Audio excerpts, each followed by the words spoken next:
प्राप्त भगवंतांनी हे दोन श्लोक सांगितलेले की ब्रह्मदेव जो आहे तर त्या ब्रह्मदेवाचा काल किती आहे, कालाचा परिच्छेद आहे. म्हणजे जे ज्या वस्तू काल परिच्छेदाने युक्त असतात त्या देश परिच्छेदाने वस्तू परिच्छेदाने युक्त असतात आणि त्या निश्चित नश्वर किंवा नाशवान असतात. त्यामुळे ज्या अर्थी ब्रह्मलोकाला ते गेलेले आहेत त्या अर्थी त्यांना त्या ठिकाणी त्या ब्रह्मलोकाला काही ना काही कालपरिच्छेद आहे. म्हणजे त्यांची पुनरावृत्ती ही ठरलेलीच आहे असा त्याचा अर्थ झाला.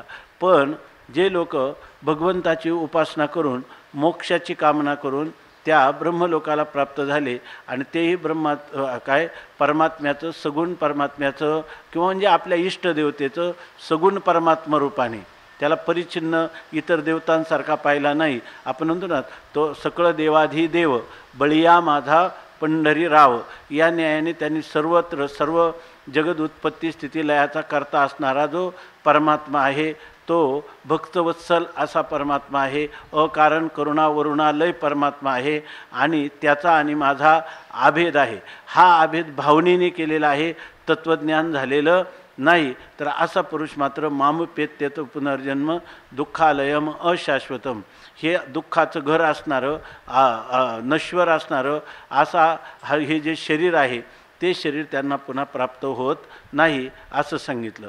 आणि मग हे जे ब्रह्मदेवाचं आयुष्य किती हे सांगण्याचा प्रसंग आला तर त्यांनी सांगितलं की या ठिकाणी ब्रह्मदेवाच्या आयुष्याची गणना करायची झाली तर देवाच्या एका दिवसात 14 इंद्र होऊन जातात. इतका त्याचा काळ मोठा आहे. 1000 चौकड्या म्हणजे 4 युग चतुर्युगी जेव्हा होतील तेव्हा त्याचा दिवस आहे म्हणजे तितका काळ एक दिवसाचा आहे. आणि ज्या वेळेला 4000 चौकड्या पूर्ण होतील तेव्हा त्याची एक रात्र आहे. अशा प्रकारची स्थिती आहे. सामान्य मनुष्य ज्याला सूर्याचा उदय आणि अस्त माहीत आहे तो मनुष्य ब्रह्मदेवाच्या आयुष्याची गणना करू शकत नाही. जे गणना करतात त्यांना ब्रह्मदेवाची कमीत कमी अहोरात्रविद एक रात्र आणि दिवस त्यांनी पाहिलेली असली पाहिजे असे वैशिष्ट्याधिक त्या ठिकाणी सांगितलेले आहेत ऋषी. आणि बकदालभ्याधिक जे आहेत ते भगवंताचे 8 प्रहार म्हणजे एक दिवस आणि एक रात्र पाहू शकतात.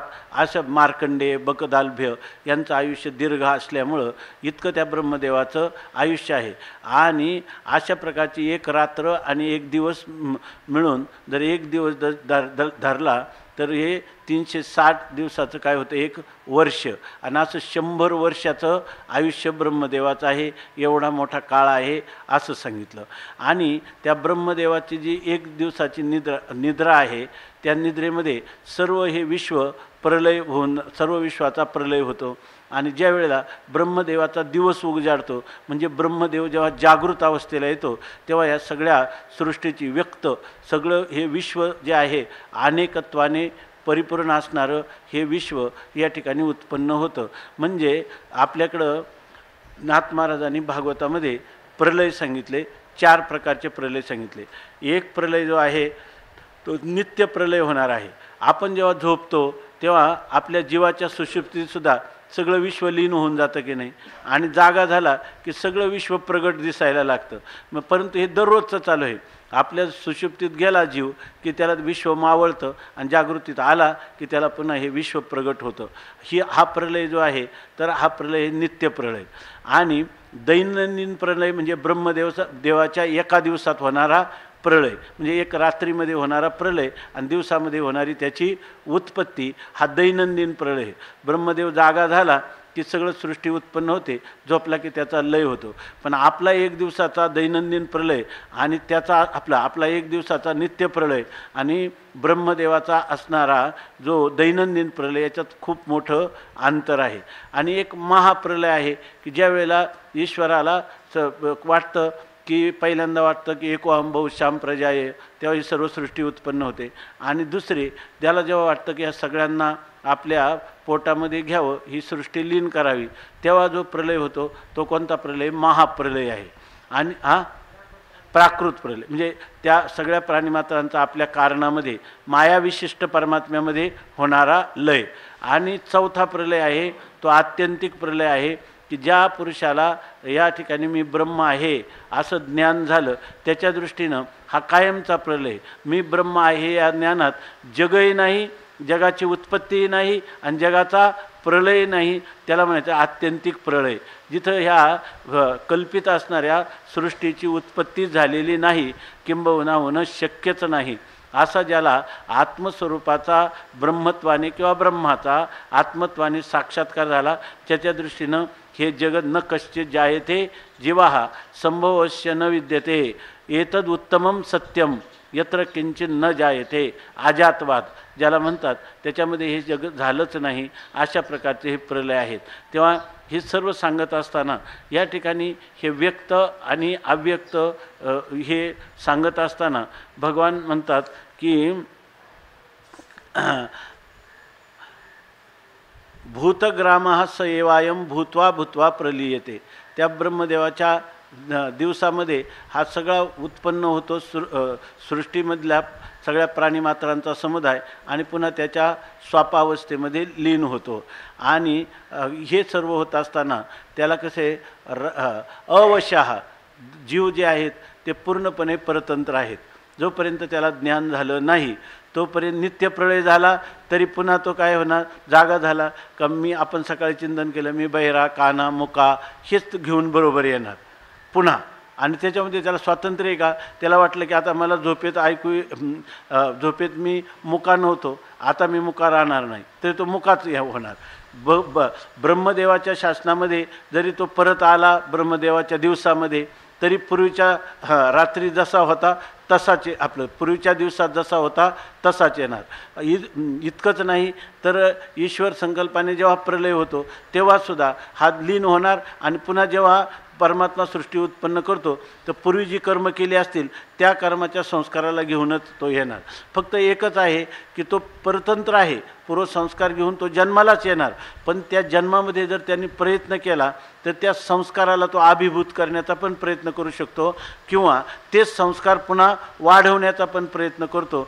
ज्या पुरुषाला या जन्माचा अभाव करायचा आहे त्याला प्रयत्न करण्याला काय वाव आहे. म्हणजे कर्म करण्यात जीव स्वतंत्र आहे, परंतु कर्माचं फल भोगण्यात जीव मात्र परतंत्र आहे. म्हणून त्याला अवशः असं म्हटलंय. म्हणजे तो कर्म परतंत्र झालेला जीव, किंवा काम कर्म आणि अविद्या यांच्या अधीन झालेला जीव. कोणताही प्रलय झाला जोपर्यंत आत्यंतिक प्रलय होऊन म्हणजे ब्रह्मज्ञान होत नाही तोपर्यंत त्याला जो सृष्टीक्रमामध्ये परत पुनरपि जननम पुनरपि मरणम असं यावंच लागतं. म्हणून या ठिकाणी सांगतात की हे सगळं जर केलं हे कशासाठी सांगितलं. आता आपण सांगितलं प्रसंग आला म्हणून सांगितलं. प्रसंग आला म्हणून प्रत्येक गोष्ट सांगायची असं काही नाही. तर प्रसंग आला तरी त्या गोष्टीची उपयोगिता काय आहे आणि फल काय आहे हे एवढं याचं फल काय आहे हे सांगताना अव्यक्तात् व्यक्तया सर्वाः प्रभवन्त्या रागमी झालं. त्या ब्रह्मदेवाच्या दिवसामध्ये सर्व प्राणी मात्र उत्पन्न होतात आणि त्याच्या रात्रीमध्ये सर्व लय होतात. आणि ब्रह्मदेवाचं आयुष्य इतकं मोठं आहे की त्याची गणना करणंसुद्धा कठीण आहे. आणि हे कशासाठी सांगितलं तर तुम्ही जर ब्रह्मलोकाला गेले तर कल्पांतापर्यंत ब्रह्मदेवाचं आयुष्य आहे, तोपर्यंत तुम्हाला राहावं लागेल. दुसरी गोष्ट, जर त्या ठिकाणी तुम्ही गेले आणि तुम्ही तिथं जरी काय आहे की जे लोक आहे ना ब्रह्मलोकातलं सुख पाहून ब्रह्मलोक प्राप्तीची इच्छा करतात आणि मग ब्रह्मलोकाला जातात पंचाग्नी साधन वगैरे करून, तर त्या लोकांचा जन्म टळत नाही, कारण त्यांनी मोक्षासाठी त्यांच्या जीवनात साधना केलेली नाही. त्यांनी ब्रह्मलोकाला बक्षीस म्हणून त्यांना तो प्राप्त होतो आणि मग ते परत माघारी येतात. परंतु ज्या लोकांनी मोक्षासाठी केला, परमात्म्याची सेवा ही अभेद भावनेने केलेली आहे, परमात्म्याचं स्वरूप जाणून केलेले आहे, मोक्षाची इच्छा अंतकरणात विद्यमान आहे, परंतु मोक्षाचं साधन जे नियत साधन आत्मज्ञान ते मरेपर्यंत होऊ शकलं नाही. तर असे जे लोक आहेत आणि भगवंताची अनन्य भक्ती करणारे आहेत, ती भक्ती निरंतर केलेली आहे, दीर्घकाल केलेली आहे, असे जे भक्त आहे ते जेव्हा ब्रह्मलोकात जातात त्यावेळेला ते मुक्त होतात.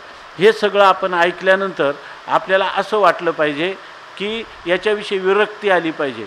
जर ब्रह्मलोकाला जाऊन जे मनुष्याला ज्याची गणना करता येत नाही इतके दिवस तिथं राहायचं आणि मग ज्ञान ब्रह्मदेव देणार आणि मुक्त व्हायचं, ते इथं या ठिकाणी शत आयुष्य मानवदेह आणि शतगणिले ते अर्धरात्र खाय अशी ज्याची स्थिती आहे, याच्यात जर आपण केले होते याची जन्मे. याच जन्मामध्ये जर आपण श्रीगुरूची शरणागती केली, अंतरंग श्रवण मनन निधिध्यासन या साधनांचा अवलंब केला तर याची देही याची डोळा आपण मुक्त होऊ शकतो.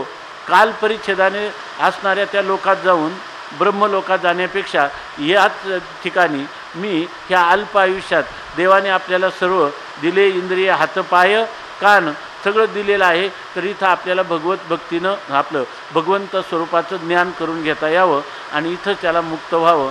ह्या सगळ्या ऐहिक किंवा पारलौकिक इहलोक किंवा परलोकाविषयी त्याच्या अंतकरणात उपेक्षाभाव, उदासीनता, वैराग्य निर्माण व्हावं हे याचा उपयोगिता आहे. म्हणून हा एवढा मोठा दीर्घकालाचं वर्णन या ठिकाणी माऊलींनी किंवा भगवंतांनी मुखतः या ठिकाणी केलेलं आहे असं सांगतो. आता या ठिकाणी हे लोक सांगण्यापेक्षा एकदा काय झालं, व्यक्त विश्व आहे आणि एकदा अव्यक्त. मला वाटतं थांबू का थोडं, ऐकू येतं का?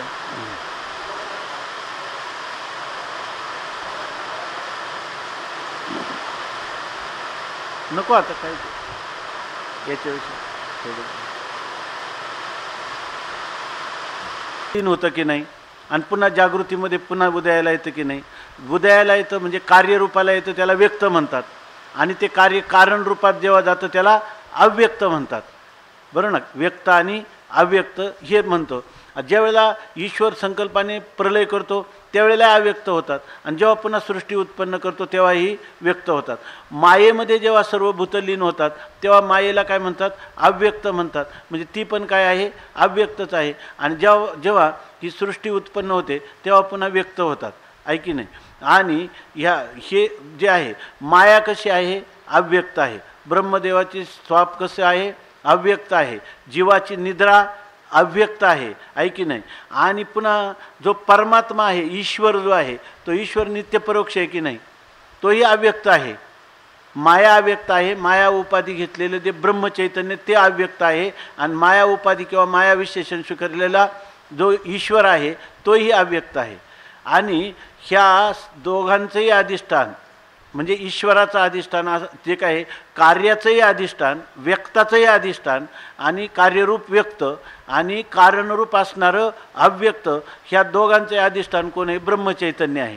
आणि ते ब्रह्मचैतन्य व्यक्त आहे का अव्यक्त आहे, ते व्यक्त पण नाही म्हणजे अव्यक्त आहे, पण ह्या दोन्हीसारखं अव्यक्त आहे का, ज्याच्यामध्ये सगळं बीज साठवलेलं जातं, सगळं विश्वाचं बीज, बरोबर ना.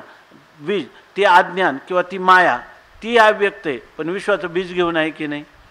आणि त्याच मायेचा परिणाम होतो तेव्हा व्यक्त विश्व निर्माण होतं.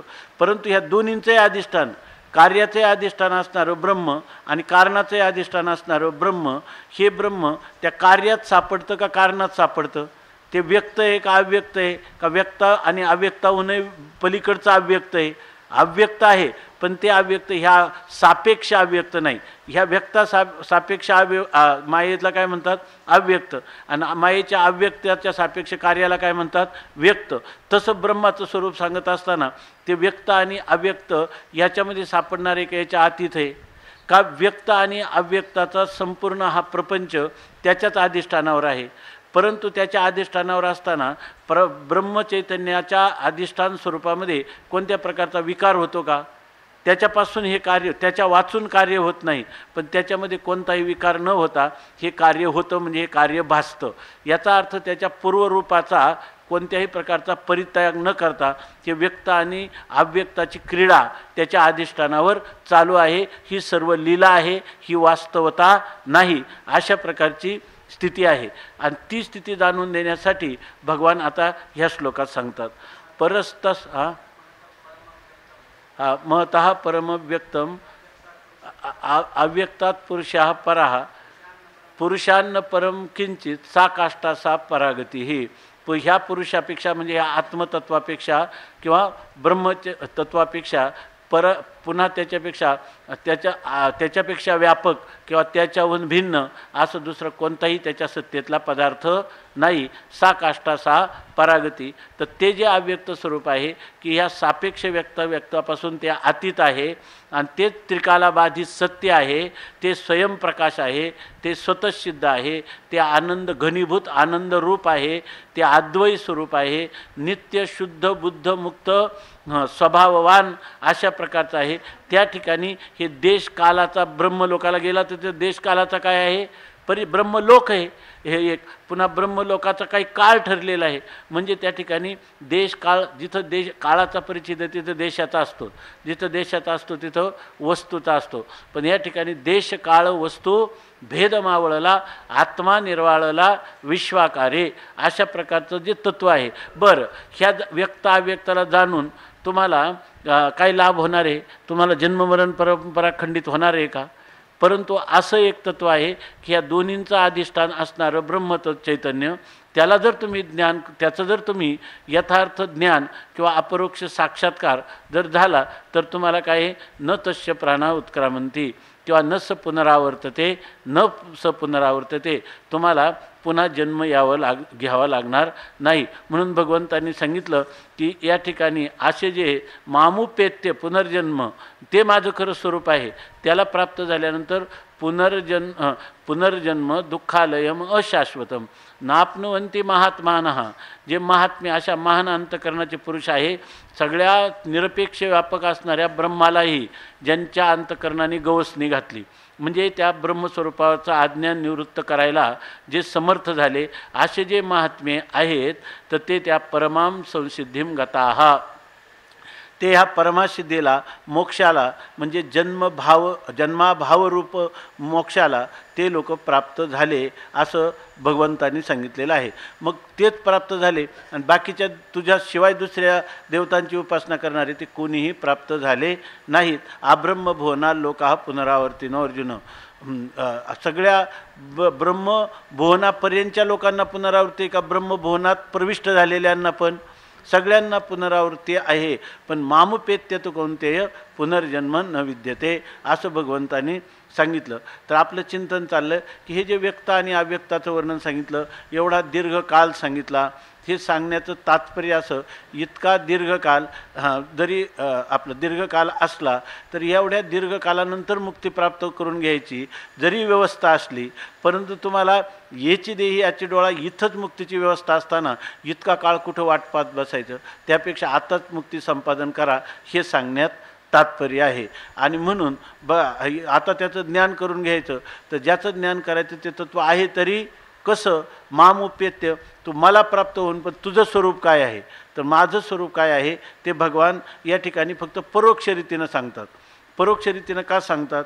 तर या ठिकाणी भगवंताचा जो भक्त आहे त्याला भगवंताच्या स्वरूपाचं यथार्थ ज्ञान झालेलं नाही. तो भावनेने गुरुवचन किंवा शास्त्रवचन याच्यावर भावना ठेवून तो त्या अभेदाचं चिंतन करीत आहे, स्मरण करीत आहे. अशा प्रकारची याची स्थिती आहे. म्हणून तो भाव कसा आहे हे ह्या श्लोकात सांगतात. परस्तस्मात् तु भावोऽन्यो व्यक्तो व्यक्तात् सनातनः यः स सर्वेषु भूतेषु नश्यत्सु न विनश्यति. अन्यो व्यक्तो व्यक्तात् सनातनः यः स सर्वेषु भूतेषु नश्यत्सु न विनश्यति. परस्तस्मात् तु भावोऽन्यो व्यक्तो व्यक्तात् सनातनः यः स सर्वेषु भूतेषु परः तस्मात् तु भावः अन्यः अव्यक्तः व्यक्तात् सनातनः यः सः सर्वेषु भूतेषु नश्यत्सु न विनश्यति.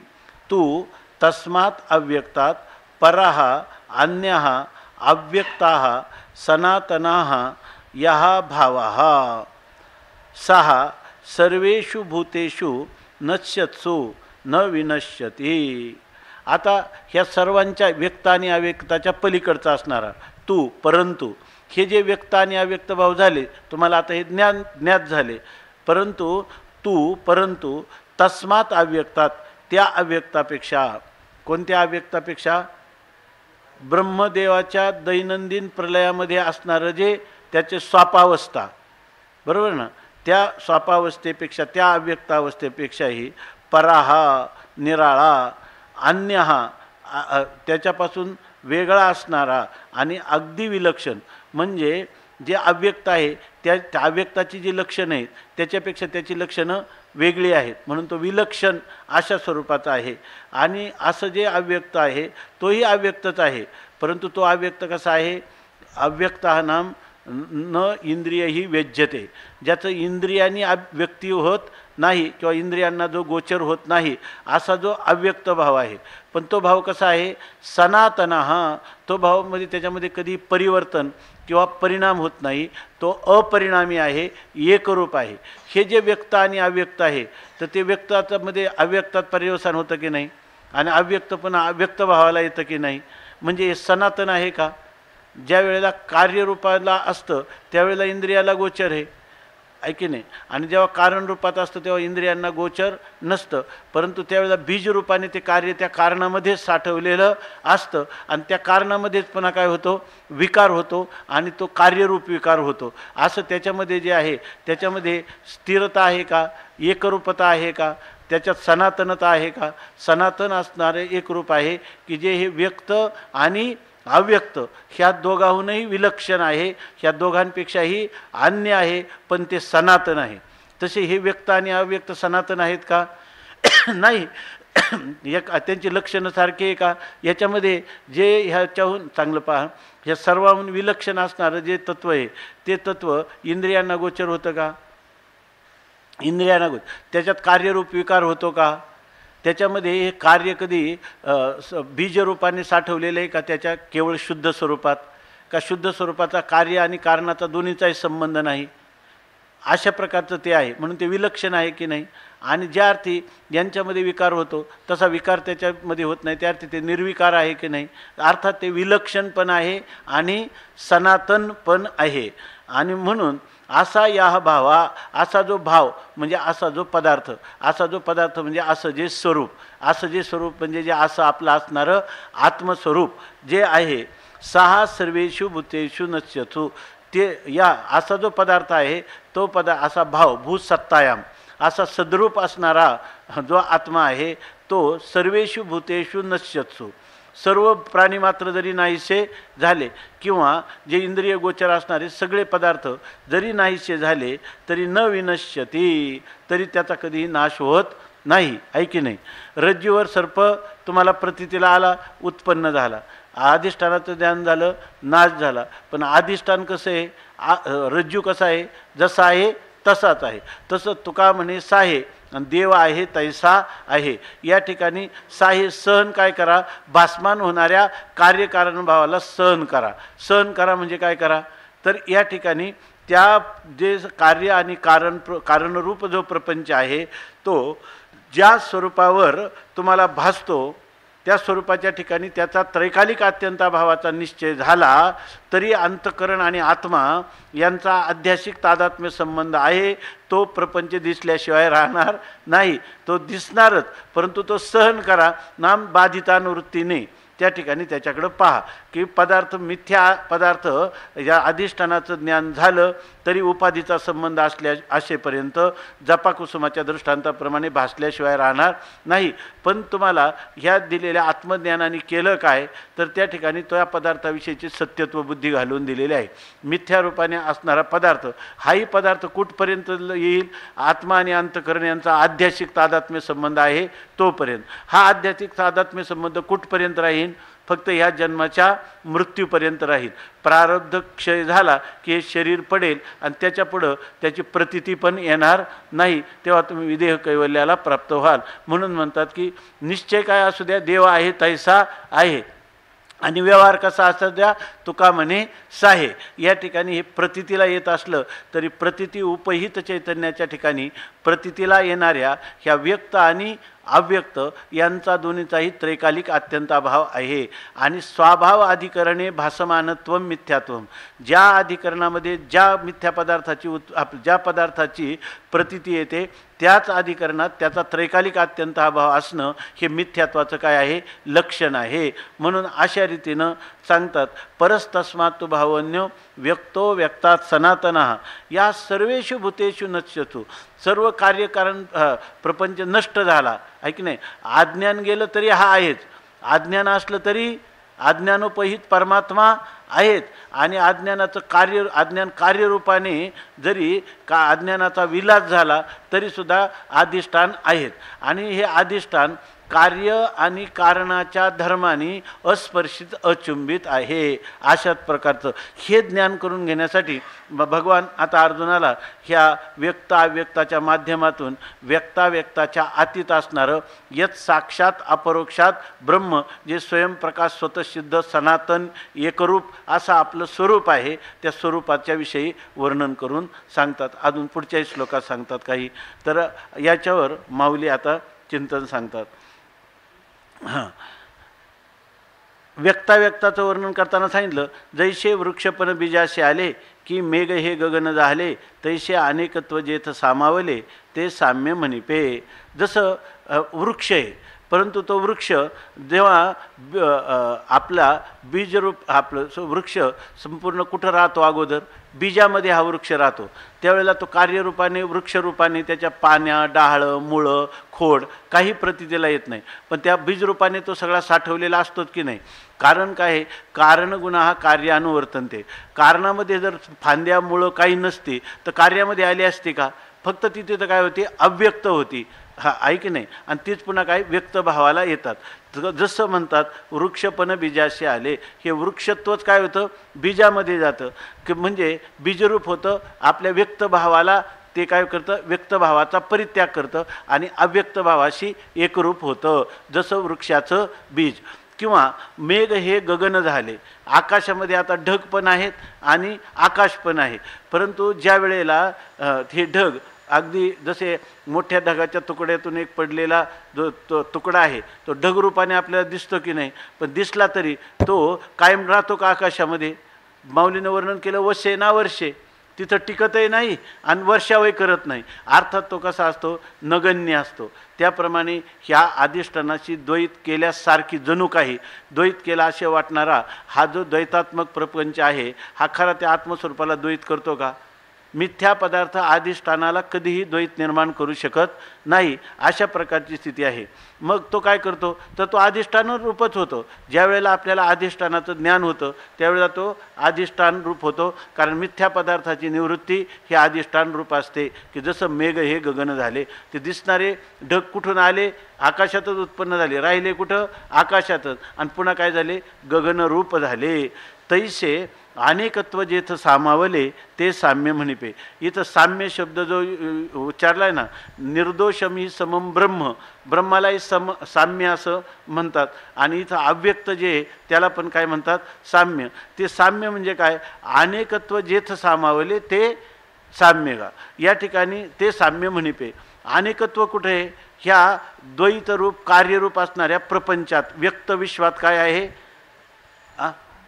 अनेकत्व आहे. आणि ते अनेकत्व सामावतं कुठं, त्या अनेकत्वाचं कारण असणारी जी माया, त्या मायेमध्ये, ब्रह्मदेवाच्या स्वापामध्ये, जीवाच्या सुषुप्तीमध्ये आहे की नाही, प्रकृतीमध्ये किंवा प्रकृती विशिष्ट परमात्म्यामध्ये हे अनेकपण सामावतं. त्यालाही काय म्हणतात, साम्य असं म्हणतात. हे दोन. आणि एक ब्रह्माचं जे साम्य आहे, जन्माद्यस्य यथा, तर त्या ब्रह्माचं विवर्तोपादान कारण ब्रह्म मानून ज्या वेळेला ह्या कार्यकारण प्रपंचाचं कारणत्व ब्रह्मावर आरोपित केलं जातं, ते कोणतं आहे, ते विवर्तोपादान कारणत्व आहे.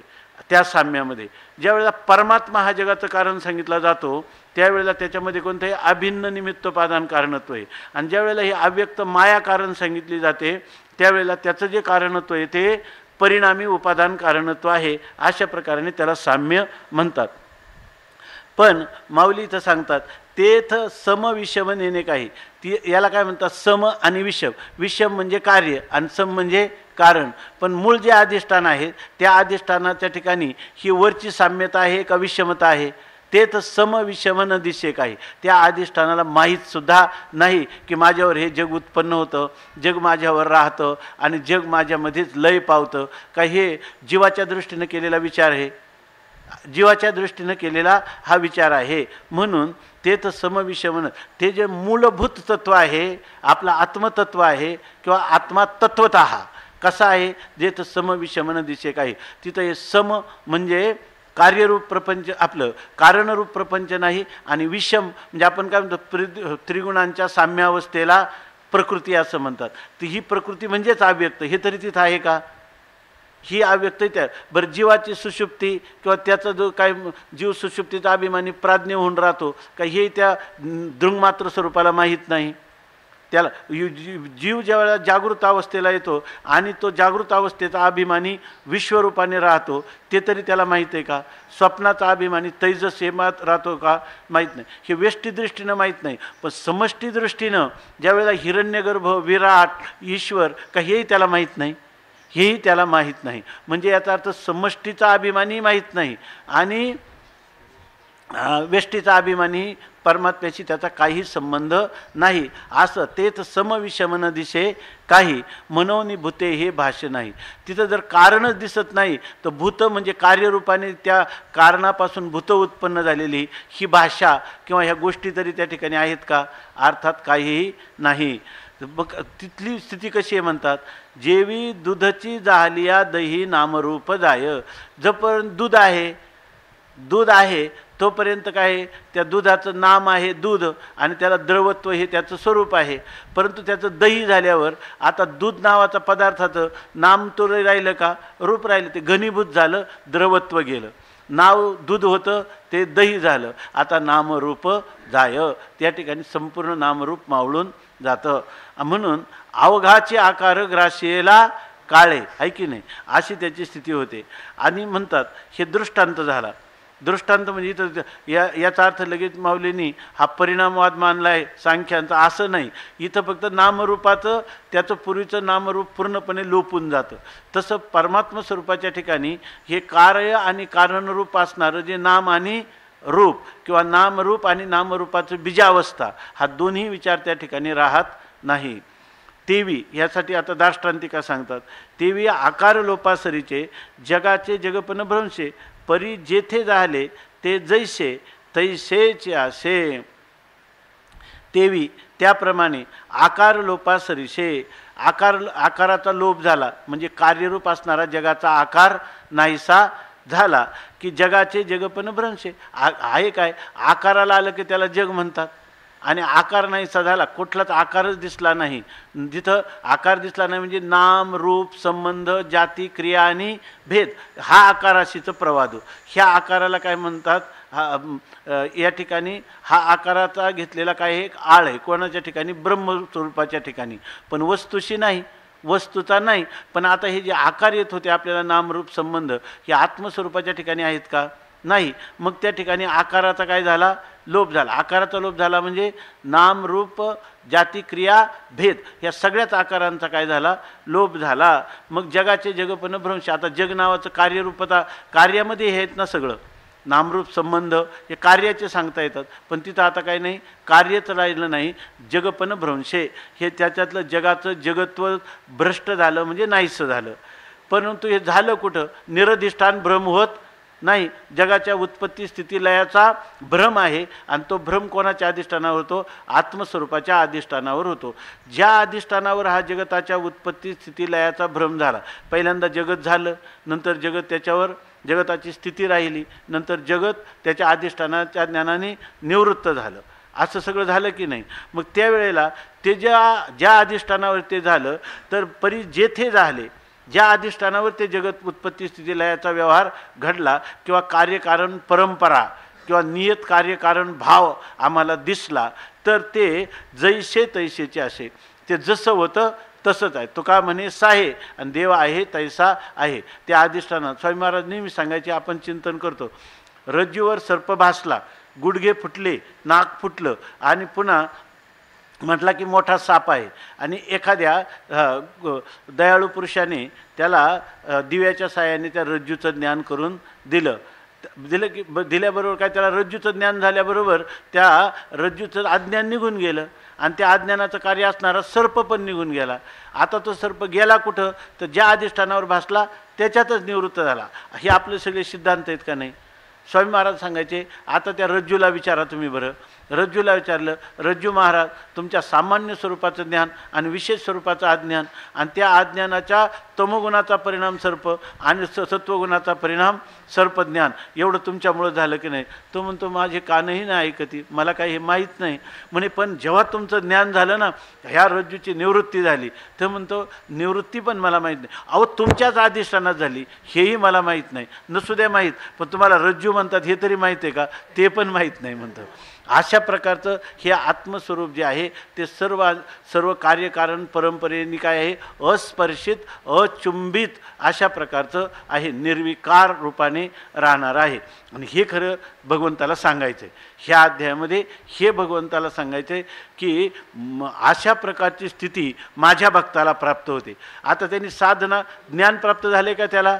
नाही, परंतु केवळ भक्तीचं असं सामर्थ्य आहे की त्याला हे पद प्राप्त होतं हे सांगायचं. आणि हे पद त्याला निश्चित प्राप्त होतं, त्याच्यात कुठलाही विकल्प नाही हे सांगायचे परमात्म्याला. म्हणजे सगुण भक्तीचा एवढा महिमा आहे की मी त्या भक्ताला ह्या संसार समुद्रातून तारून नेतो आणि माझ्या स्वरूपात मिळवतो. भगवंताची पहिल्या श्लोकात 5व्या श्लोकात प्रतिज्ञा केली, अंतकालेच मामेव स्मरणमुक्त्वा कलेवरम यह प्रयाती समद्भावम याती अत्र संशय हा न असती. याच्या ठिकाणी कोणताही संशय घेण्याचं कारण नाही.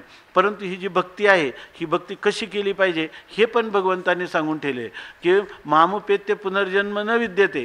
परंतु ही भक्ती करत असताना भगवान सांगतात अनन्यचेता सततम योमाम स्मृती नित्यशः तस्याहम सुलभ पार्थ नित्ययुक्तस्य योगिनः मग मामुपेत्य तु पुनर्जन्म दुःखालयम शाश्वतम नाप्नुवन्ति महात्मानः संसिद्धिम परमाम गतः. ही जी भक्ती आहे ना, ही भक्तीसुद्धा पुन्हा काय आहे? ज्ञानासारखीच आहे. केवळ ज्ञानामध्येच असं आहे नाही, व्रताचरणे कर्कशे आणि विवेक श्रवणे खरपुसे करिता जाती भोकसे बुद्ध्याधिकांचे. तशी ही भक्तीसुद्धा की भक्त मनविता वाटे गोड परी भजन मुद्रा अति अवघड. भक्ती हे कठीण शोळावरील पोळी निवडे तो बळी विरळा शूर. अशा प्रकारची ही भक्ती आहे. आणि ह्या भक्तीचं मात्र प्राप्त होणारं फल जे आहे ते जे ज्ञानीपुरुषाला प्राप्त होतं तेच फल ह्या ब्रह्मलोकाला जाऊन कल्पांताच्या वेळी ब्रह्मदेव मी भगवान परमात्मा ज्याची उपासना केली तो त्याला ज्ञान देऊन त्याला आपल्या स्वरूपामध्ये मुक्त करतो. त्याला पुन्हा यावं लागत नाही असा निर्णय गीतेमध्ये दिला. हा सगळा निर्णय जो आहे तो उपनिषदांना अनुसरणार आहे. उपनिषदांचं हे तत्वज्ञान आहे. त्या उपनिषदामध्ये कुठं कुठं जो विरोधाभास येतो त्याचं सामंजस्य व्यासाने ब्रह्मसूत्रामध्ये केलेलं आहे. आणि त्या प्रकाराने हा विचार या ठिकाणी ज्ञानेश्वर महाराज सांगतात की ह्या काय हा तेथ समविषमन दिसे काही मनवनी भूते हे भाष्य नाही. जेवी दुधची जाहली या दही नामरूप जाय तेवी आकार लोपा सरिसे जगाचे जगपन भ्रंशे परी जेथे जाहले ते जैसे तैसेचे असे.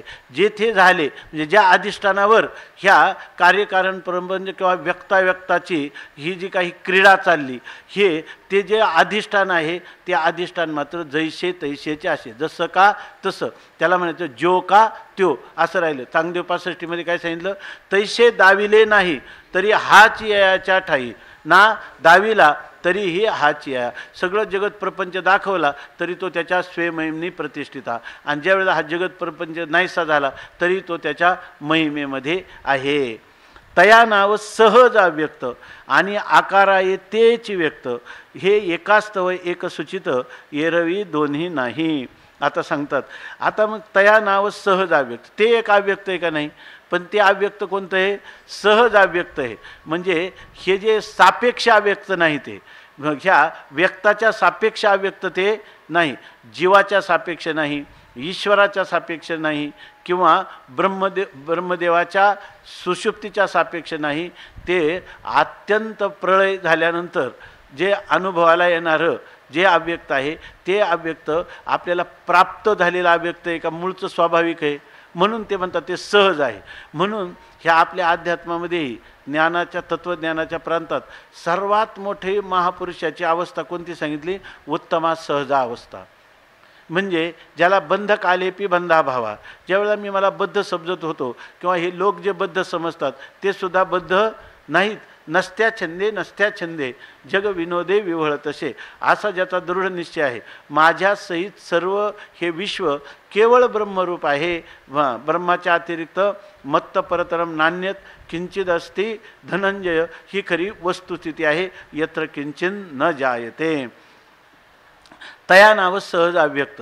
म्हणून आपल्याकडे सांगताना उत्तमात सहज अवस्था सांगितली, मध्यमात ध्यानधारणा सांगितली, कनिष्ठ मूर्तीपूजा सांगितली आणि तीर्थयात्रा धमाधमा अशा प्रकाराने सांगितलेले. इथं माऊली सांगतात तया नाव सहज अव्यक्त, त्याला सहज अव्यक्त असं म्हणतात.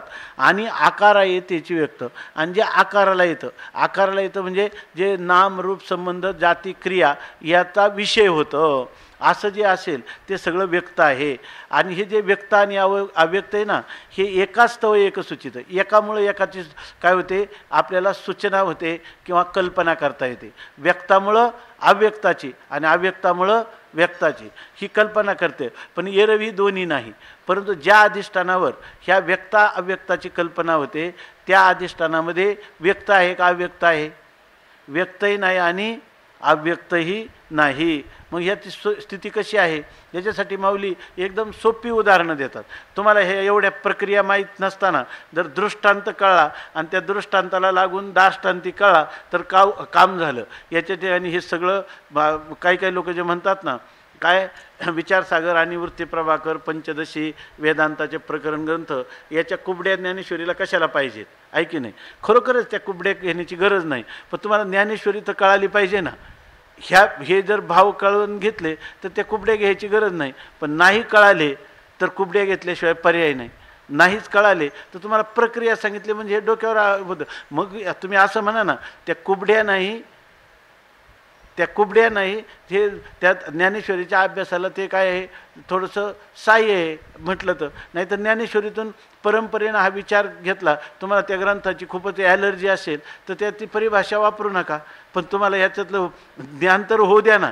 समाधान झालं तर आमचं काय म्हणणं आहे का विचारसागर वाचल्याशिवाय ज्ञानेश्वरी कळत नाही? तुम्हाला जर ज्ञानेश्वरीतून ज्ञानेश्वरी चांगल्या प्रकारे कळावी अशी ज्ञानेश्वर महाराजांची योजनाच आहे, पण तुम्हाला नसेल कळत तर आम्हाला वाटतं की बरेच श्रम तुमचे वाचतील, त्यामुळं त्याच्यातून घ्या मदत.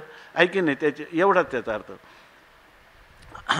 आता सांगतात की हे एकास्तव एक सूचित एरवी दोन्ही नाही, जैसे आटलिया रूपे. आता ह्याच्यामध्ये सांगतात आटलिया रूपे, आटले पण ते खोटी म्हणिपे, पुढती तो घनाकारो हरपे, जे वेळी अलंकार होती. कधी कधी आहे ना, माणसाने किती जरी ज्ञानेश्वरीचं चिंतन केलं ना तर काही साध्या गोष्टी कळत नाही. एखाद्या शब्दाचा अर्थच लागत नाही, एखाद्या शब्दाचे 3 अर्थ असले तर दुसरे 2 घेतो आपण, जो मुख्य येतो अर्थ लागत नाही. तसं ह्याचं आजपर्यंत कधीच मी किती वेळा ह्याचं वेगळ्या प्रकाराने चिंतन केलं, मला शंका राहायची कायम. तर ते विशेष काही नाही, त्या शंकेमध्ये काही जोर नाही. पण जैसे आटलिया रूपे नाही तर मला असं वाटायचं की रूप्य म्हणजे रौप्य धातू. आटलिया रूपे, आटले पण ते खोटी म्हणिपे, ते रूप आटलं म्हणजे रूपे म्हणजे रौप्य, म्हणजे ज्याला रूप नावाचा धातू आहे ना ते असा अर्थ घ्यायचं. आणि पुढं काय आलं की जैशी दोन्ही एकी साक्षीभूत सुवर्णी, इथं रूप आलंय आणि पुढं सुवर्ण आलंय, हे कसं काय आलंय असं वाटायचं याच्यामध्ये. आज मी ते जरा बारकाईनं पाहिला तेव्हा त्याचा अर्थ कळला. जैसे आटलिया रूपे, इथं रूप शब्दाचा अर्थ आहे की त्या पदार्थाचा आकार. हा आकार म्हणजे रूप म्हणजे त्याचा आकार. आकार म्हणजे आकारामध्ये काय सांगितलं आता आपण? नाम रूप संबंध जाती क्रिया आणि भेद हे जर आटून गेलं तर ते आटलेपण. हां, जर एखाद्या इथं कोणाचं आटले पण सांगायचं आहे, सोन्याचं सांगायचं. सोनं जर आटून काढलं तर या ठिकाणी आटलिया रूपे म्हणजे स्वरूपात जे आहे सोन्याचं, बरोबर ना, त्या सोन्याचं स्वरूप म्हणजे काय आहे, त्याच्यापासून केलेले अलंकार आहे. आणि ते अलंकार आपण काय करतो, कधी कधी आटून टाकतो. मग त्याचं रुपे आटलिया म्हणजे त्या अलंकाराचे आकार जर आटून गेले, सोनाराने काय केलं, अग्नीच्या उष्णतेने ते सोनं पगळलं, तर त्याला काय होते, आटले. पण त्याच्या अलंकाराचं आकार एकदा आटून गेले, मग काय म्हणतात, त्या अलंकाराचं नाव काय येतं, खोटी मणिपे. त्याला काय म्हणतात, ही खोटी आहे, सोन्याची खोट आहे. सोन्याची खोट म्हणजे सोन्याची लगड आहे असं त्याला म्हटलं जातं. आणि पुढं ती तो घनाकार व हरपे, आणि पुढं ते घनीभूत एकत्र केलेले जो सोन्याचा गोळा आहे तो ज्या वेळेला नाहीसा होतो म्हणजे कधी होतं, त्या सोन्याचे जेव्हा अलंकार करतात तेव्हा त्याच्या ठिकाणी असणारी लगड त्याला कोणी म्हणत नाही, तेव्हा काय आहे, ते वेळी अलंकार होती, त्यावेळेला त्याला काय होतं, अलंकार नाव होतं. म्हणजे ज्या वेळेला अलंकार आटतात तेव्हा त्या सोन्याला नाव काय येतं, लगड. आणि जेव्हा अलंकार उत्पन्न होतात बरोबर ना, त्यावेळेला त्याला नाव, त्या खोटीला नाव काय येतं, अलंकार. आणि त्या अलंकार जेव्हा आटतात तेव्हा त्या आटलेल्या अलंकारांचं नाव काय येतं, खोटी किंवा लगड असं नाव येतं, बरोबर ना. तर ही पण आता त्या अलंकाराला कधी काय म्हणतात, अलंकार असं म्हणतात, तर कधी कधी लगड असं म्हणतात. पण हे दोन्ही भाव कशावर आहे, मूळ असणारं जे सुवर्ण आहे, बरोबर, ते सुवर्ण जे आहे त्या सुवर्णामध्ये ही दोन्ही जैशी होनी एकी साक्षीभूत सुवर्णी, तैशी व्यक्ताव्यक्ताची कडसणी वस्तूच्या ठाई.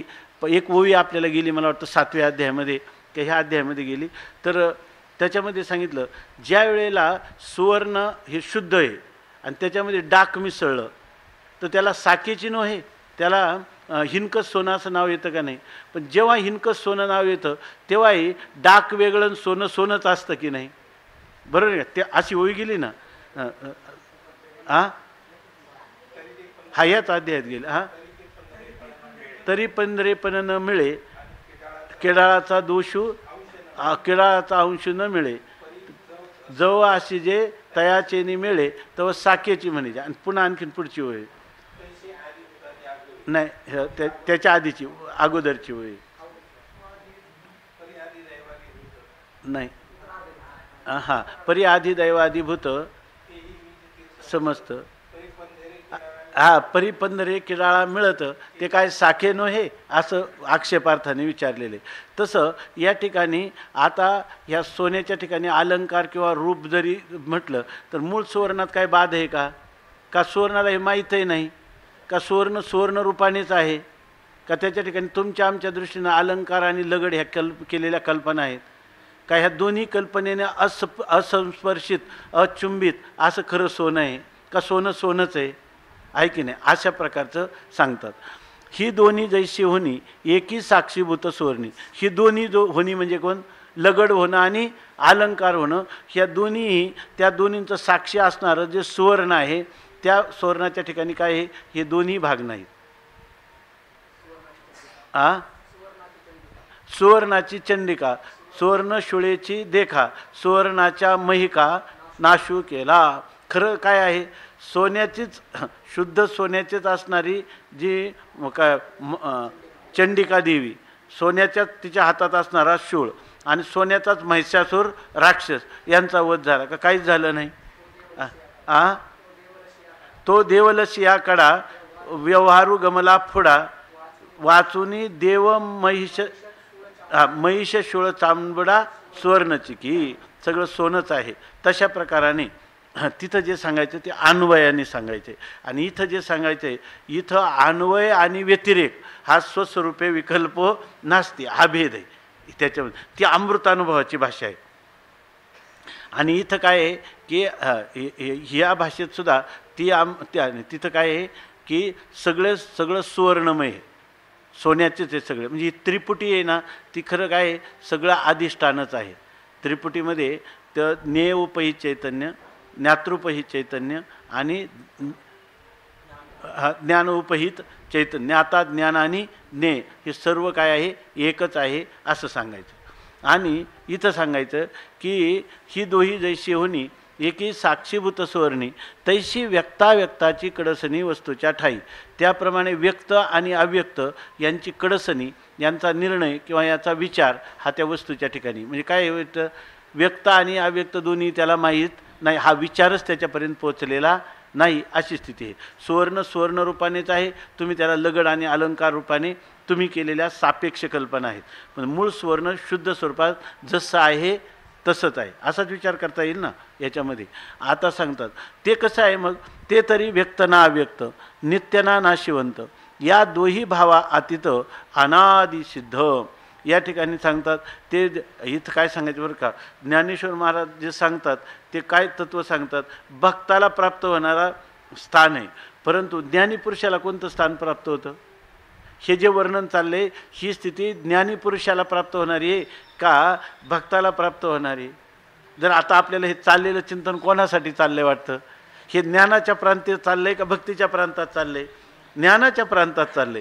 पण हेच वैशिष्ट्य आहे का ज्या ज्ञानाचा प्रांत तुम्ही ऐकता ते कोणाला प्राप्त होतं, ते माझ्या भक्ताला ही गोष्ट प्राप्त होते.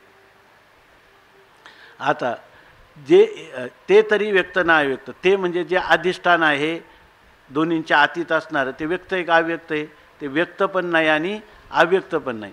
मग ते नित्य आहे का, नित्य म्हणलं का अनित्य पदार्थाच्या सापेक्ष नित्य आहे, ते नित्य आहे का, नित्य नाही. मग ते नाशवान आहे का, नाशवान नाही. कारण एखादा पदार्थ दीर्घकाळ टिकणार असेल तर त्याच्या सापेक्ष नित्यच्या सापेक्ष काय आहे, अनित्य किंवा नाशवान आहे. मग ते नित्य आहे का अनित्य, नाशवान आहे का, नाही. हां बरोबर ना. आणि नाशवान नाही मग ते असं अविनाश आहे, पण कोणतं, ह्या नाशवान पदार्थाच्या सापेक्ष काय आहे, अविनाश आहे. तसं आहे का, का ते निरपेक्ष आहे का, कोणा सापेक्षतेचा संबंधच नाही, सापेक्षतेचा संबंधच नाही. कारण आहे ना, कोणताही जर एखाद्या पदार्थ, आईन्स्टाईनचा सिद्धांत आहे की जर कोणताही पदार्थ सापेक्षतेनं ज्ञान झालं ना, ते ज्ञान यथार्थ नसतं.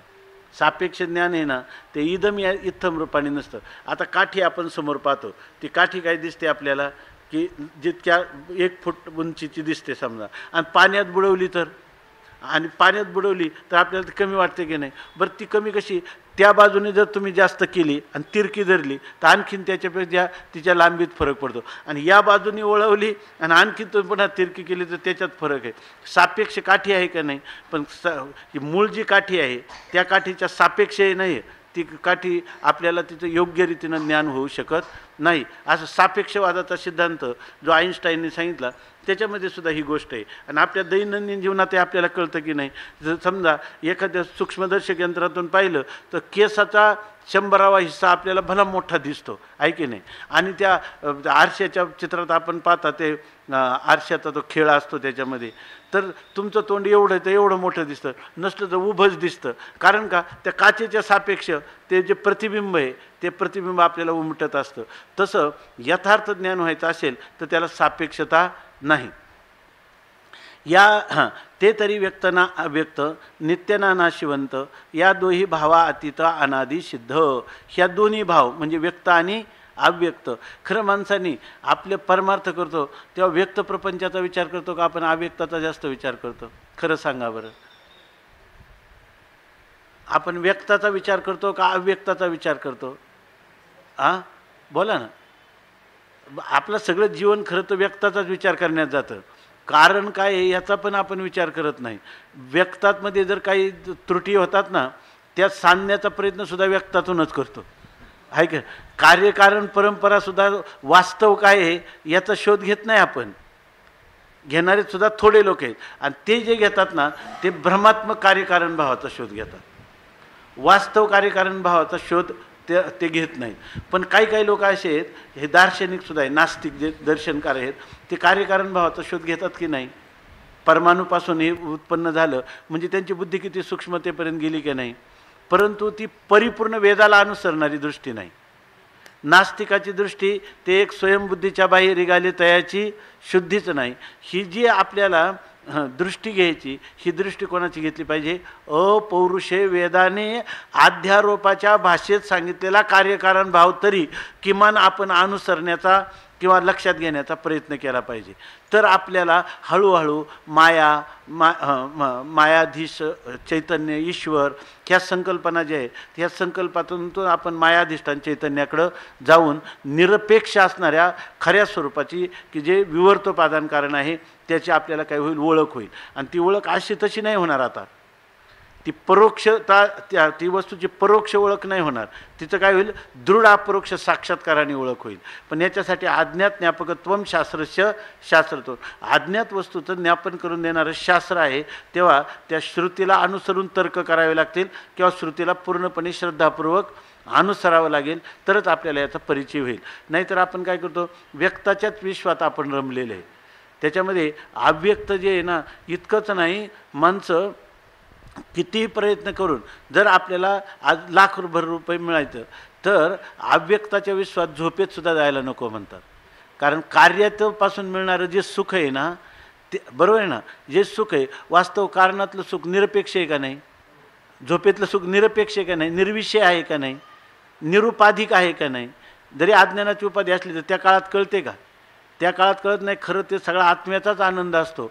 म्हणून माऊलींनीच लिहिलं की, मला परवा एक कुठल्या तरी संस्कृत ग्रंथात फार चांगलं वाचायला मिळालं, पण त्याचं स्पष्टीकरण करण्या इतकं काही मला सांगता येणार नाही. पण त्यांनी ह्या ओळीचं स्पष्टीकरण केलं. कोणत्या की साचची पुढती वेरा, जरी न येता स्वप्न जागरा, तरी ब्रह्मभावो साचोकारा म्हणू येता. तर माणसं काय करतात, रात्रभर जागतील पण 1000 रुपये जादा मिळतात म्हणून वर टाईम भोर टाईम काय ते करायला तयार असतात. का कार्यरूप प्रपंच आपल्याला सुख देईल असं वाटतं, कारण नाही. पण खरं कार्यकारण भावापेक्षा अधिष्ठान जे आहे ते कायमचं सुखरूप आहे ना. ना त्याला देशाचा परिच्छेद, ना कालाचा, ना वस्तूचा, ना उपाधी, ना विशेषण, निर्विशेष निरुपाधिक अशा प्रकारचं सुख असताना त्या सुखाचा विचार कुठं कोण करतात.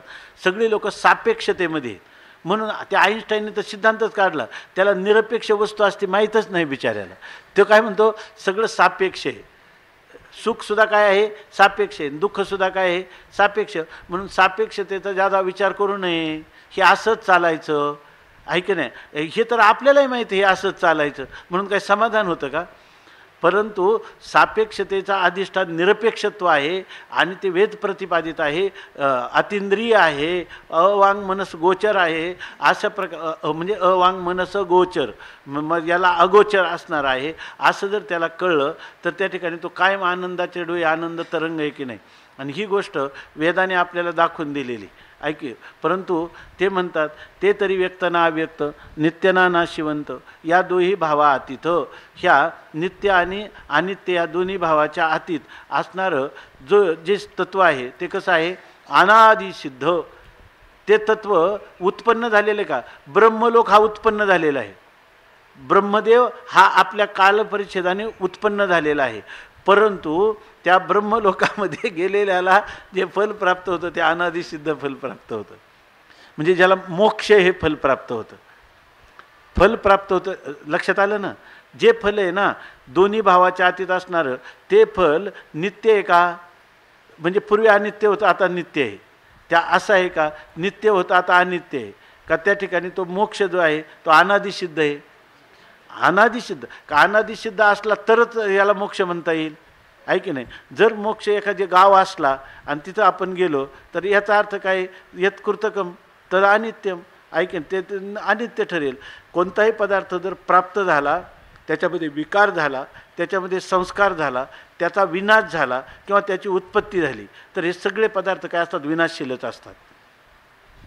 मग हे ज्याच्या ठिकाणी नाही असा कोण आहे, केवळ निर्विशेष असणारं मोक्ष स्वरूप आहे आणि त्या मोक्ष स्वरूपाला हा प्राप्त होतो. जे हे विश्वची होणी असे, परी विश्वपण नाशिलेनी न नाशे, अक्षरे पुशिल्या न पुसे अर्थो जैसा. तर ते म्हणतात हे सगळं विश्व कोण आहे, जे म्हणजे जे परोक्ष रीतीनं वर्णन केलेलं जे चैतन्य आहे तेच हे म्हणजे साक्षात इदम पदाचा विषय असणारं हे जे जगत आहे ते हेच होणे असे तो परमात्माच झालेला आहे. ते तत्वच हे झालेलं आहे. हां, आपण हे तत्व झालेलं आहे. मग आता तो झाला म्हटल्यावर जर हे विश्व नाश पावलं तर त्याचाही नाश होईल, कारण तोच विश्व झालेला आहे. पण त्याच्यात लक्षात घ्या, हे विश्वपण नाशिलेनी न नाशे. पण ह्या विश्वपणाचं विश्वत्व जरी नाश पावलं तरीसुद्धा त्याचा नाश होत नाही. याचाच अर्थ काय झाला, विश्वपणाचा नाश झाला तरी याचा नाश होत नाही. याचा अर्थ विश्व हे त्याचं अतात्विक काय म्हणतात, अन्यथा रूप आहे नाही का, अतात्विक परिणाम आहे. त्याच्या स्वरूपात काहीच बदल झाला नाही. जर विश्व जर साक्षात विश्व हा त्याचा परिणाम असता कोणता विकारी परिणाम असता तर ते गेल्याबरोबर ते नाहीसं झालं असतं. तुम्ही म्हणाल मग तो आम्ही शुद्ध अद्वैताप्रमाणे अव्याकृत परिणाम म्हणू. अव्याकृत परिणाम हा शब्दच कशाने ग्रस्त आहे, कोणत्या दोषाने? वदतो व्याघात दोषाने. तर विवृत असल्यामुळे अव्याकृत परिणाम त्याचा म्हणताच येणार नाही. अर्थात हे चैतन्याच्या ठिकाणी हा जगदाभास आहे. म्हणजे इथं फक्त काय होता, हा जगदाभास होता. आणि आता इथं काय झाला, मावळवित विश्वा भासू नवल उदयला चंडांशू आद्वयाब्जिनी विकासू वंदू. आता म्हणजे विश्वाचा नाश झाला तरी त्या तत्वाचा नाश होत नाही. परंतु हे विश्व झाले तर त्या विश्वाला स्वतःची सत्ता आणि स्फुरण नसल्यामुळं हे विश्वची होण्याचे विश्वच ते झालेलं आहे. कारण का, त्याच्या वाचून त्याला सत्ता स्फुरण नसल्यामुळं. ज्या पदार्थाला स्वतःची सत्ता स्फुरण नसते तो पदार्थ तत्वतः अधिष्ठाना वाचून स्वतंत्र नसतोच कधी, किंवा अधिष्ठानच अन्यथा रूपाने भासत असतं. वास्तविक ते अधिष्ठानच असतं. म्हणून जे हे विश्व होणी असे. परंतु ज्या अधिष्ठानावर तो भासमान पदार्थ आहे तो जर नष्ट झाला तर अधिष्ठानात नाश होतो का? अधिष्ठानाचा नाश होत नाही. विश्व पण नाशिलेनी न नाशे. याच्यासाठी उदाहरण देतात माऊली. अक्षरे पुशिल्या न पुशिया अर्थ जैसा. एखाद्याने अक्षरं पुसून टाकली. समजा आता आपण राम शब्द लिहिला आणि अक्षरे पुसून टाकली, पण राम अक्षरे पुसली, पण राम नावाचा जो दाशरथी राम तो अर्थ तो विषय तसाच आहे की नाही का, तो पुसला जातो नाही. याच्यातून दुसरं एक व्यंजना किंवा ध्वन्यर्थ असा आहे की अक्षर जरी पुसली तरीसुद्धा अर्थ नाहीसा होत नाही. याच्यावरून ज्ञान जे आहे ना ते प्रमाण प्रमेयाधीन आहे. एकदा तुम्हाला ज्ञान झालं ना, आता जरी पुन्हा तुम्ही म्हटले की मला त्या पदार्थाचं अज्ञान करून घ्यायचं तरी आता अज्ञान होऊ शकत नाही. किंबहुना त्याची आवृत्तीसुद्धा लागत नाही. एकदा आवरणभंग होऊन योग्य प्रमाणाने त्या प्रमेयाचं ज्ञान झालं की आता पुन्हा त्याचं अज्ञान कधीही होत नाही. म्हणून ज्ञान हे कसं आहे, वस्तुतंत्र आहे, प्रमाण प्रमेयाधीन आहे. अक्षर्या पुष्यर. इथं आणखीन एक भाव घेतात ते याचा व्यंजना किंवा ध्वन्यार्थ असा आहे की असं ज्याला निस्संदेह ज्ञान झालं त्याला जी पद प्राप्त होतं, जी स्थिती प्राप्त होते ती आमच्या भक्ताला प्राप्त होते. ती आमच्या भगवत भक्ताला ही स्थिती प्राप्त होते. त्यांनी काही केलं नाही, श्रवण केलं नाही, मनन केलं नाही, निधिध्यासन केलं नाही.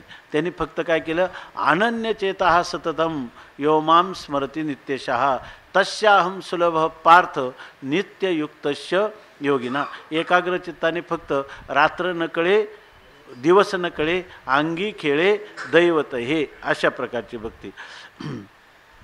जे लोक आहे ना दिवसातून 11 माळा करतात, एकदा दर्शनाला जातात, ते म्हणतात भक्ती हा काय आहे, जी स्थिती तुम्हाला ज्ञानाने प्राप्त होते ती भक्ताला होते असं भगवंतानी म्हणलं. ते पण प्रमाण देतात अनन्यचेता. पहिल्यांदा त्या श्लोकातले सगळे अर्थ तर समजून घ्या.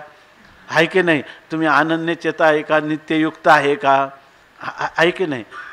स्मरती नित्यशः, दीर्घकाल पाहिजे, हे सगळं ज्या गोष्टी त्यांच्यासाठी ह्या गोष्टी चाललेल्या आहेत. जर खरा भक्त असेल तो त्याला नाही ज्ञान झेपत, तो याच्यात रात्रंदिवस मग्न होईल. आणि ज्याला ज्ञानाचा प्रवेश आहे तो रात्रंदिवस स्वस्वरूपानुसंधानम भक्तिरेव गरीयशी.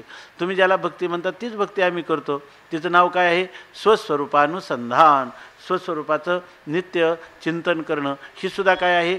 भक्ती आहे. आचार्यांनी त्याला भक्ती असं म्हटलेलं आहे. म्हणून खरं भक्ती आणि ज्ञान यांच्यामध्ये काय वाद आहे का? काही बाह्य अंगाने जरी घेतला तरी वाद नाही आणि अंतरंगाने पाहिलं तरी त्याच्यामध्ये वाद नाही, कोणताही विरोध नाही.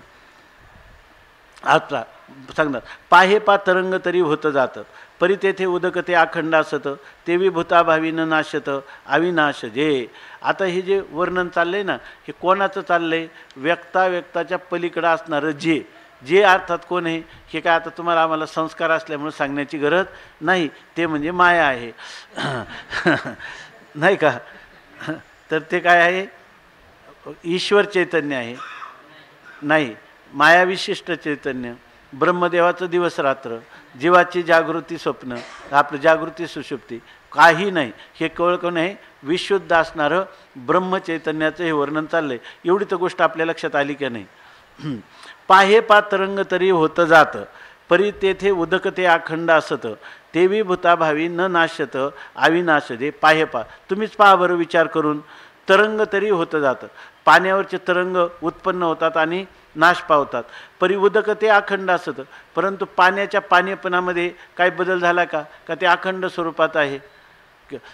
किती जरी पाण्यावर केवढ्या मोठ्या लाटा उसळल्या, लहान लाटा उसळल्या, तर पाणी पाणीच रूपाने आहे की नाही, बरोबर ना, अखंड आहे. त्याच्या ठिकाणी देशकाल वस्तूचा कोणताही परिच्छेद आला नाही. आणि त्याच्यावर ह्या लाटा तर भासल्या, पण त्या कशा भासल्या आहेत. लाटांनी पाण्यामध्ये काही द्वैत निर्माण केले का, विकार निर्माण केला का, नाही. एवढ्याच अर्थाने घ्यायचं. तेवी भूताभावी न नाशत, तसं भूतांचा किती अभाव झाला, प्राणी मात्र किती उत्पन्न झाले, त्यांच्या उत्पत्तीरूपी विकाराने ब्रह्मविकारी होते का, त्या प्राणी त्याच्यावर कितीही जरी स्थित झाले, प्राण्यांची स्थिती झाली, तरी त्या स्थितीरूप विकाराने त्या ठिकाणी ते परमात्म तत्व काही लिप्त होते का, नाही. आणि त्या लयाने उत्पत्ती स्थिती आणि लय ह्या सर्व विकारांनी, कारण हे काय सगळं आत्मरूपच आहे, कारण आत्मरूपाच्या अतिरिक्त दुसरं काहीच नाही. आणि हा जो आभास आहे ना, तो आभास म्हणजे आपल्या जयप्रभूंच्या वाचेत कुछ नाही, ते तर काही नाही आहे, ते काय सगळं अधिष्ठानच आहे. तेवी भूताभावीनं नाशत अविनाश दे ना तरी, किंवा शेवटचं उदाहरण देतात, ना तरी आटतीये अलंकारी नाटते कनक असे दयापरी. आता तुमचं सोनं आटतंय का खरं अलंकार आटून जातात, नाहीसे अलंकार होतात का सोनं नाहीसं होतं.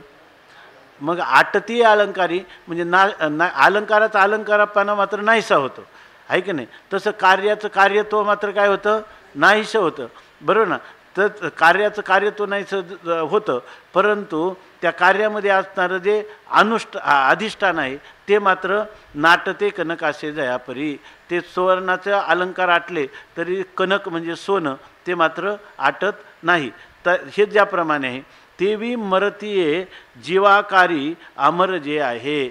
इथं काय आहे, मरतीये जीवाकारी असा एक पाठ आहे आणि जीवा माझारी असा एक पाठ आहे. तर आपल्या इकडं जीवाकारी असं लिहिलं आहे, पण जीवा माझारी हा पाठ जरा अर्थ कळायला सोपा वाटतो. आता कोणत्या ज्ञानेश्वरीत आहे, सांप्रदायिक प्रतीत आहेत किंवा कोणत्या माहीत नाही, पण इथं दिलं जीवा माझारी असा पाठ दिला आहे. तेवी मरतीये जीवाकारी, जीवा म्हणजे मरणाऱ्या जीवाच्या आकारात काय आहे, जे अमर आहे.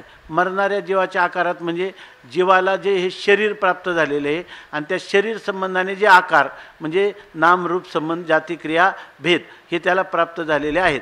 पण एक तत्व जे आहे का नाम रूप संबंध आणि जाती क्रिया यांच्या आतीत आहे, म्हणून त्याला म्हणतात. किंवा मरतीये जीवा माझारी म्हणजे काय, जीव तत्वता काय आहे, तुका म्हणे कैची किव आणि कोठे जीव निराळा. जीव तर परमात्मा स्वरूपच आहे, पण त्या परमात्मा स्वरूप जीवा माझारी त्याच्या ठिकाणी ज्या वेळेला चिदाभास हा स्थूल सूक्ष्म कारण शरीराची तादात्म्य करतो आणि त्याच्यामध्ये उत्पत्ती नाशाचा व्यवहार होताना दिसतो, त्या मर्त्या जीवा माझारी, बरोबर ना. जी काय आहे, अमर जे आहे, अमर कोण आहे म्हणजे जीवाच्या ठिकाणी हा देहादी भाव आहेत, यांची नामरूप याच्यामध्ये परिवर्तन होत राहतं, परिणाम होत राहतो. पण अपरिणामी असं जे आहे म्हणजे जे ब्रह्मचैतन्य आहे त्याला काय म्हणतात ते आता पुढच्या श्लोकात सांगतात. त्याला काय काय नाव आहेत. अव्यक्तोक्षर इत्युक्तस्तमाहु परमां गतिं यं प्राप्य निवर्तन्ते तद्धाम परमं मम पुरुषस्य परः पार्थ भक्त्या लभ्यस्त्वनन्यया यस्यान्तस्थानि भूतानि येन सर्वमिदं ततं अव्यक्तोऽक्षरयुक्तस्तमाहु परमां गतिं न प्राप्य न निवर्तन्ते तद्धाम परमं मम पुरुषस्य परः पार्थ भक्त्या लभ्यस्त्वनन्यया यस्यान्तस्थानि भूतानि येन सर्वमिदं ततं अव्यक्तोऽक्षरयुक्तस्तमाहु परमां गतिं यं प्राप्य न निवर्तन्ते तद्धाम परमं मम पुरुषस्य परः पार्थ भक्त्या लभ्यस्त्वनन्यया यस्यान्तस्थानि भूतानि येन सर्वमिदं ततं. पुंडलीकवरदा हरिविठ्ठल श्री ज्ञानदेव तुकाराम ज्ञानेश्वर महाराज की जय.